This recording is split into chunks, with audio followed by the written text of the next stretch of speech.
Shalom, selamat pagi saudara yang diberkati oleh Tuhan Yesus Kristus. Jumpa lagi bersama dengan kami dalam Gracia Hope Compassion Channel. Bapak Ibu Saudara yang diberkati, kita akan merenungkan firman Tuhan. Sebelumnya mari kita satu di dalam doa. Terima kasih Bapa Kekal Raja Damai yang kami panggil dalam nama Tuhan Yesus Kristus. Kami berdoa Tuhan untuk kasih karunia-Mu yang ada dalam kehidupan kami sepanjang hari ini. Kami percaya ketika kami menyerahkan segala sesuatu ke dalam tangan Tuhan, membangun mezbah Tuhan untuk mengundang Engkau hadir, maka Engkau bertahta dan memerintah dalam kehidupan kami. Bapa di surga, tuntun langkah kami supaya kami tidak mengambil keputusan-keputusan yang salah dalam kehidupan kami. Tuntun kami supaya kami peka dengan Roh Kudus dan berjalan sesuai dengan kehendak-Mu. Mengutamakan bukan apa yang menjadi pandangan manusia, tetapi mengutamakan apa yang menjadi pandangan Tuhan. Kuat dan berani untuk mengambil keputusan-keputusan sesuai firman-Mu di dalam nama Yesus Tuhan. Kami mau membaca dan merenungkan firman-Mu Bapa, kiranya Firman-Mu pelita bagi kaki kami dan terang bagi jalan kami yang melingkupi segala perbuatan kami, sehingga kami ada di jalan-jalan yang benar dan kami tidak jatuh sampai tergeletak. Dalam nama Yesus Tuhan kami berdoa dan bersyukur sambut firman-Mu. Haleluya. Amin. Sekali lagi selamat pagi, Shalom saudara. Kita akan belajar merenungkan firman Tuhan dari kitab Efesus 3. Saudara, judul yang saya mau bawa pada pagi hari ini yaitu Rahasia Kristus yang Menguatkan Kita. Amin. Bapak Ibu Saudaraku, pada hari-hari ini saudara banyak tekanan-tekanan, banyak persoalan-persoalan yang membuat kita manusia kadangkala untuk mengambil langkah kita harus dengan hati-hati menentukan langkah kita karena sekarang semua terjadi percepatan. Bahkan dengan adanya masalah-masalah di sekitar kita, kita dituntut untuk mengambil keputusan secara cepat. Dan apakah kita masih mengandalkan Tuhan di dalam pekerjaan kita, di dalam pelayanan kita, di dalam pergaulan kita? Apakah kita masih mengutamakan Kristus yang menjadi kekuatan di dalam kehidupan kita, atau kita menggunakan kekuatan kita sendiri? Nah, saudara, rahasia Kristus yang menguatkan kita itu yang akan membuat kita tetap teguh di dalam dunia yang penuh dengan godaan, penuh dengan tantangan, bahkan penuh dengan intimidasi, saudara. Rahasia Kristus itu apa sih, saudara? Nah, pada bagian ini, Paulus menuliskan dari penjara, namun ia tidak merasa terikat oleh keadaan. Saudara, kadangkala masalah yang ada di dalam kehidupan itu menjadi belenggu yang mengikat, yang membuat kita itu terpaksa harus mengikuti apa kata belenggu tersebut. Belenggu dosa, belenggu pekerjaan, belenggu kesibukan. Ya, saudara, dan kita tidak bisa bebas. Namanya terikat, itu terbelenggu, itu tidak bisa eh, bergerak apa-apa. Tapi Paulus pun di dalam penjara, dia menjadi tawanan kota. Dia tetap melakukan apa yang Tuhan mau. Ini luar biasa, saudara. Ada orang-orang ketika dia sudah terbelenggu, dia sudah terpenjara, dia tidak lagi bisa bebas untuk melayani Tuhan. Tapi Paulus justru di dalam kelemahan kuasa Tuhan menjadi sempurna ketika dia terikat oleh keadaan yang terpenjara. Dia menjangkau jiwa. Bahkan dia menulis kitab-kitab suci, saudara. Kitab yang membawa begitu banyak orang-orang Romawi, Filipi, Efesus, Galatia, Korintus itu mengalami pertobatan. Dia melayani kota-kota dari tempatnya. Bahkan oleh karena tulisan-tulisan yang dari dalam penjara, sampai hari ini umat umat Kristen yang ada di seluruh penjuru bumi ini, saudara, boleh mengenal Yesus. Nah, saudara, sebaliknya di dalam penderitaan itu dia percaya itu bagian dari rencana Allah untuk memberitakan Injil kepada bangsa-bangsa lain. Paulus menyebut hal itu sebagai rahasia Kristus yang kini dinyatakan kepada semua orang. Nah, saudara, yang saya mau sampaikan di sini bahwa kalau kita mengalami tekanan, persoalan, ikatan, belenggu, bukan berarti kita tidak dapat mengalami Kristus, dan bukan berarti kita tidak dapat melayani Kristus, dan bukan berarti kita tidak dapat memberi dampak tentang Kristus kepada orang lain. Karena Paulus mengetahui rahasia Kristus, maka sekalipun dia di dalam posisi terpenjara, sekalipun dia di dalam posisi ditekan, sekalipun dia dalam posisi sebenarnya tidak layak untuk memberitakan Injil, tetapi oleh karena rahasia Kristus yang sudah dia temukan di dalam Yesus Kristus, membuat dia menerima kuasa, dan oleh karena kuasa dunamis tersebut, dia menyebarkan kebenaran itu kepada orang-orang banyak. Bapak Ibu Saudara, mari perhatikan firman Tuhan. Kita baca di dalam Efesus 3 ayat 1 hingga ayat yang ke-13. Rahasia panggilan orang-orang bukan Yahudi. Ayat yang pertama. Itulah sebabnya aku ini Paulus, orang yang dipenjarakan karena Kristus Yesus. Untuk kamu orang-orang yang tidak mengenal Allah, memang kamu telah mendengar tentang tugas penyelenggaraan kasih karunia Allah yang dipercayakan kepadaku karena kamu, yaitu bagaimana rahasianya dinyatakan kepadaku dengan wahyu seperti yang telah kutulis di atas dengan singkat. Apabila kamu membacanya, kamu dapat mengetahui daripadanya pengertianku akan rahasia Kristus, yang pada zaman angkatan-angkatan dahulu tidak diberitakan kepada anak-anak manusia, tetapi yang sekarang dinyatakan dalam roh kepada rasul-rasul dan nabi-nabinya yang kudus, yaitu bahwa orang-orang bukan Yahudi karena berita Injil turut menjadi ahli-ahli waris dan anggota-anggota tubuh dan peserta dalam janji yang diberikan dalam Kristus Yesus. Dari Injil itu aku telah menjadi pelayannya menurut pemberian kasih karunia Allah yang dianugerahkan kepadaku sesuai dengan pengerjaan kuasanya. Kepadaku yang paling hina di antara segala orang kudus, telah dianugerahkan kasih karunia ini, yang memberitakan kepada orang-orang bukan Yahudi, kekayaan Kristus yang tidak terduga itu, dan untuk menyatakan apa isinya tugas penyelenggaraan rahasia yang telah berabad-abad tersembunyi dalam Allah yang menciptakan segala sesuatu, supaya sekarang oleh jemaat diberitahukan berbagai ragam hikmat Allah kepada pemerintah-pemerintah dan penguasa-penguasa di sorga sesuai dengan maksud abadi yang telah dilaksanakannya dalam Kristus Yesus Tuhan kita. Di dalam Dia kita beroleh keberanian dan jalan masuk kepada Allah dengan penuh kepercayaan oleh iman kita kepadanya. Sebab itu aku meminta kepadamu supaya kamu jangan tawar hati melihat kesesakanku karena kesesakanku itu adalah kemuliaanmu. Perhatikan firman Tuhan, saudara. Mari kita lihat beberapa poin penting di sini. Yang pertama, Paulus sebagai tawanan Kristus. Menjadi tawanan bukan berarti tidak bisa melayani Tuhan. Dia menyebut dirinya sebagai tawanan Kristus, bukan tawanan Roma. Dia mengalami tekanan penjara, tetapi dia tidak dikuasai oleh penjara itu sendiri, melainkan dia dikuasai oleh visi dan misi dari Tuhan Yesus Kristus yang sudah memanggil dia. Yang dia pegang adalah dia ditawan untuk melakukan apa yang menjadi kehendak Tuhan. Dia ditawan oleh Roma, tapi dia tawanan sebagai tawanan Roma tidak akan membelenggu rencana Tuhan di dalam kehidupannya. Perhatikan saudara, mari posisikan keadaan ini di dalam kehidupan kita. Saudara, kita semua memiliki tekanan masing-masing. Tekanan dari berbagai penjuru, muka, belakang, atas, bawah. Tetapi yang saudara harus fokus, yaitu siapa kita di dalam Kristus. Apa tujuan Kristus di dalam diri kita? Bukan apa yang menjadi tujuan belenggu dunia ini kepada kita.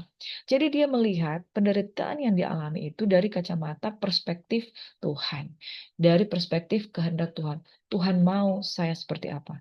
Saudara perhatikan posisimu hari ini. Mungkin saat ini engkau dalam pekerjaan. Engkau itu tidak mengalami damai sejahtera dengan bosmu, dengan eh, rekan kerjamu, dengan pekerjaanmu itu sendiri. Tapi perhatikan, yang kamu harus tanyakan dalam dirimu itu adalah apa yang menjadi rencana Tuhan di dalam diriku di tengah-tengah pekerjaan ini. Apa yang menjadi maunya Tuhan? Aku harus buat apa supaya nama Yesus tetap dimuliakan?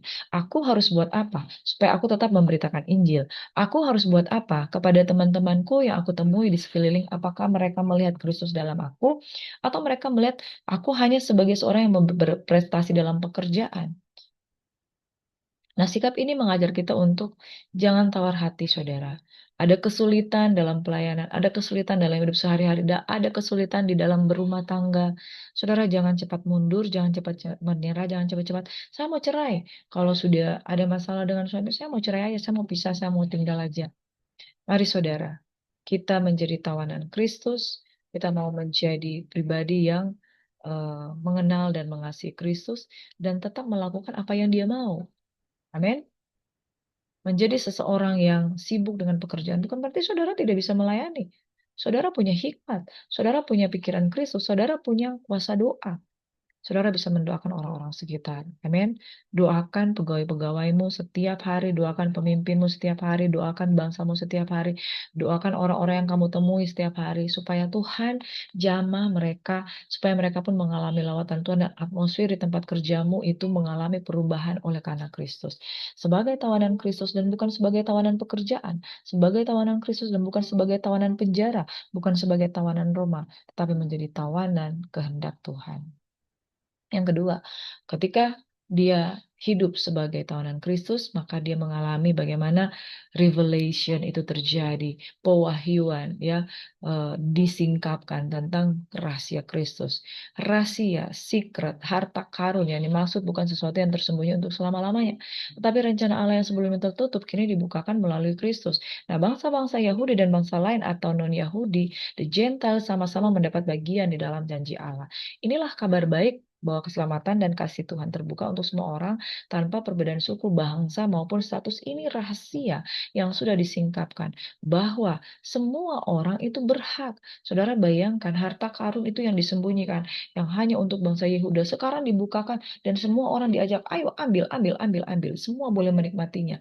Saya ketika mengalami keselamatan di dalam Tuhan Yesus Kristus, saya pun heran. Oh, ada satu perbedaan antara hanya sekedar memiliki agama, hanya sekedar memiliki keyakinan, bergereja, dengan betul-betul mengundang Yesus itu masuk di dalam hati. Nah, saudara perhatikan keadaan hidup kekristenanmu. Rahasia ini akan menjadi satu hal yang sangat berharga kalau kita mendapatkannya. Rahasia itu tidak akan menjadi sia-sia kalau kita pun tidak menikmati. Kita hanya dengar dari apa kata orang. Ayub 42 berkata seperti ini. Hanya dari kata orang saja aku mengenal tentang engkau. Tetapi begitu dia mengalami penderitaan, begitu dia mengalami jamahan Tuhan, begitu dia mengalami pengalaman ginosko dengan Tuhan secara pribadi, maka dia berkata kepada dirinya sendiri, baru sekarang aku mengenal siapa itu Tuhan. Saudara, kalau hanya saudara sekedar beragama, saudara membaca tentang Israel itu hanya sebagai satu sejarah. Tetapi kalau saudara mengalami Tuhan, mengandalkan Tuhan, di dalam kehidupan saudara memiliki masalah, saudara hadirkan hadirat Tuhan dan penyataan kuasa Tuhan untuk saudara mengalami Kristus. Bagaimana betul-betul dia dia memulihkan saudara, dia betul-betul menjamin hidup saudara, dia betul-betul memberkati saudara. Rahasia Kristus ini dinyatakan, tapi waspadalah hanya orang-orang yang percaya, yang bisa sungguh-sungguh menyingkapkan rahasia ini dan betul-betul mengalami kuasa dari rahasia Kristus. Yang ketiga, saudara, Paulus sebagai pelayan rahmat. Rahmat Tuhan dari tempat yang maha tinggi itu disalurkan kepada orang-orang yang mau.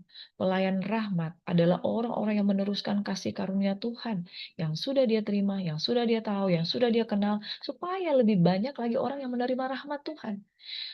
Oleh sebab itu, ketika Paulus ada di dalam penjara, belas kasihan Tuhan itu bekerja di dalam diri dia. Kalau saya cuma memikirkan diri saya sendiri, saya mati dalam penjara, saya kecewa. Tapi karena dia tidak memiliki satu keegoisan di dalam dirinya, dia sudah menerima rahmat. Menjadi pelayan rahmat artinya saudara menjadi perpanjangan tangan kemurahan Tuhan. Menjadi perpanjangan tangan pemberita Injil kasih karunia untuk jiwa-jiwa lain. Orang yang menjadi pelayan rahmat pasti dia tidak sayang diri. Orang yang menjadi pelayan rahmat pasti dia mengutamakan bagaimana rahmat Tuhan itu tersalur. Orang yang menjadi pelayan rahmat pasti dia akan tahu bahwa belas kasihan Tuhan jauh lebih besar dari penderitaan yang dia alami. Orang yang menjadi pelayan rahmat selalu melihat Tuhan itu lebih utama dari apapun. Orang yang sebagai pelayan rahmat pasti akan mengutamakan bagaimana kemurahan Tuhan yang lebih daripada hidup itu dialami lebih banyak jiwa daripada dia sayang diri dengan masalahnya. Paulus sadar ia dipanggil bukan karena ia layak, tapi karena anugerah. Nah, semangatnya ini muncul dari rasa syukur atas kasih karunia Tuhan, bukan karena kekuatan dirinya. Karena orang kalau berfokus pada dirinya, dia akan melihat penjara, penjara, penjara, dan penjara. Dia akan melihat, ya udahlah, bodoh amat.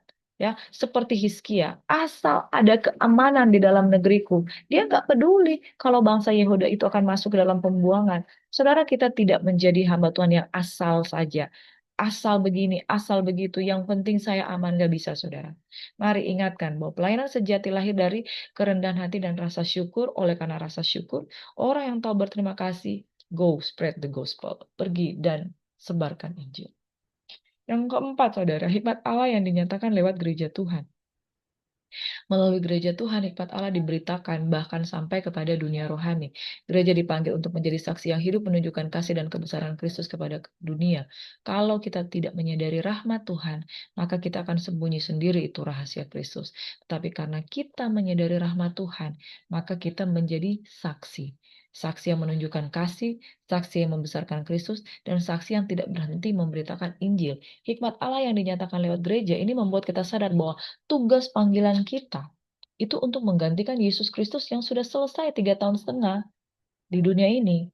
Kitalah yang menjadi alat Kristus, sebarkan lewat gereja Tuhan. Yang terakhir, saudara, keyakinan dalam Kristus. Karena Kristus kita memiliki keberanian dan keyakinan untuk datang kepada Allah. Kita tidak ada penghalang satu apapun untuk merasa tertolak dalam hadirat Tuhan. Tapi kita juga tidak ada penghalang untuk menyampaikan berita Injil Tuhan kepada orang lain. Nah, Paulus menegaskan kepada jemaat agar tidak putus asa melihat apa yang dia alami sebagai satu penderitaannya. Sebab semuanya itu justru kemuliaan bagi mereka. Jadi, orang-orang yang dia layani diteguhkan dari dia di dalam penjara. Masa seorang hamba Tuhan terpenjara? Bukankah itu akan membunuh iman, saudara? Bagaimana saudara seorang melayani tapi kok nggak keluar-keluar dari penjara. Tetapi Paulus tahu bagaimana menguatkan hati jemaat agar tidak putus asa melihat penderitaannya karena yang rahasia Kristus itu. Harta yang kita punya di dalam bejana tanah liat. Supaya nyata betul kekuatan yang ada di dalam diri kita itu berasal dari Tuhan. Dan saudara, Paulus mampu membolak-balikan keadaan. Bahwa sekalipun aku dalam penjara, bukan berarti Tuhan nggak sayang dengan aku. Ibaratnya kalau Daniel itu terus ada di gua singa, mungkin orang akan pikir, ngapain? Mujizat Tuhan tuh masih di dalam penjara. Tetapi Paulus sanggup membolak-balikan keadaan bahwa ini aku loh, aku dalam penjara. Tapi firman itu berkuasa. Tapi aku kuat dan aku mau menjadi lebih daripada pemenang. Dan kamu juga harus kuat. Saudara, orang-orang yang ada di luar sana, orang-orang yang tidak terpenjara, dikuatkan oleh orang-orang yang ada di dalam penderitaan. Yaitu Paulus, orang yang ada di dalam penjara. Bagaimana mungkin itu terjadi? Tetapi dengan demikian dia menyatakan rahasia Kristus itu besar. Bahwa rahasia kemuliaan Tuhan itu membawa kekuatan. Saudara, pada akhirnya, mari penderitaan di dunia akhir zaman ini, saudara, hadapi dengan iman. Situasi sulit bukan akhir, tapi bisa menjadi jalan Allah menyatakan rencana. Hidup dalam kesatuan, keselamatan untuk semua orang. Maka jangan ada lagi perbedaan atau pengelompokan dalam tubuh Kristus. Jangan lagi terpecah-pecah, tapi hidup satu. Karena Kristus adalah kepala. Dia akan mencari tempat untuk meletakkan kepalanya, yaitu gereja Tuhan yang utuh dan bersatu. Yang berikutnya, mari melayani dengan rendah hati, dengan ucapan syukur. Kalau kita menyadari kita sudah selamat, pasti kita akan melayani orang lain. Saya menyadari itu, saudara. Karena begitu saya menyadari perbuatan dosa itu dihapuskan dengan satu salib Kristus, saya menjadi bersyukur. Rasa syukur saya implementasikan dengan saya mau melayani Tuhan. Seperti di Paulus, kita dipanggil bukan karena hebat, tapi karena anugerah. Dan oleh karena anugerah itu kita berpusat pada anugerah. Kita pengen dong memberikan yang terbaik untuk Tuhan. Dan mau dong orang lain juga mengalami keselamatan yang sama yang sudah kita terima. Yang berikutnya, percaya dan berani datang kepada Allah. Dalam doa dan iman, kita boleh yakin bahwa Tuhan mendengar doa kita. Amin. Mari satu dalam doa. Bapa di surga, terima kasih. Rahasia keselamatan dalam Kristus Yesus membuat kami sadar bahwa kami selamat. Dan keselamatan itu membuat kami bersyukur dan melihat bahwa orang lain pun harusnya turut merasakan kebahagiaan kami ketika diselamatkan. Oleh sebab itu, mari kita menjadi gereja yang tidak pasif, tapi gereja yang tahu mengucap syukur seperti 10 orang kusta yang sudah ditahirkan. Dan Tuhan bertanya, manakah 9 yang lain? Apakah mereka mengucap syukur? Bapa di surga, kami rindu menjadi pribadi yang mengucap syukur karena kami sudah menerima rahasia ini. Rahasia ini besar, bahwa Yesus sudah mati bagi kami, dan Yesus menyediakan keselamatan bagi semua orang yang percaya. Kami mohon kekuatan daripada Tuhan. Biarlah masalah-masalah tidak membelenggu kami, tetapi kami terus mau menjadi saksi Kristus. Mari angkat tangan. Terimalah berkat Tuhan. Kasih karunia keselamatan daripada Tuhan kiranya menyertai, memimpin, membimbing dimanapun kami berada. Yang sakit disembuhkan, yang susah dihiburkan. Yang berbeban berat diberikan kelegaan. Yang kuat menanggung yang lemah dikuatkan. Oleh karena Kristus ada di dalam kami. Rahasia ini besar. Oleh karena Kristus, Tuhan Maha Kuasa ada dalam kami. Oleh anugerahmu kami hidup. Oleh anugerahmu kami dikuatkan. Dalam nama Yesus kami berucap syukur. Haleluya. Amin. Saudara yang diberkati, selamat beraktivitas. Andalkan Tuhan. Biarlah masalah tidak membelenggu saudara, tetapi saudara menjadi orang yang bebas, orang yang hebat, orang yang berhikmat untuk melakukan apa yang Tuhan mau. Dalam nama Yesus. Selamat beraktivitas. God bless you.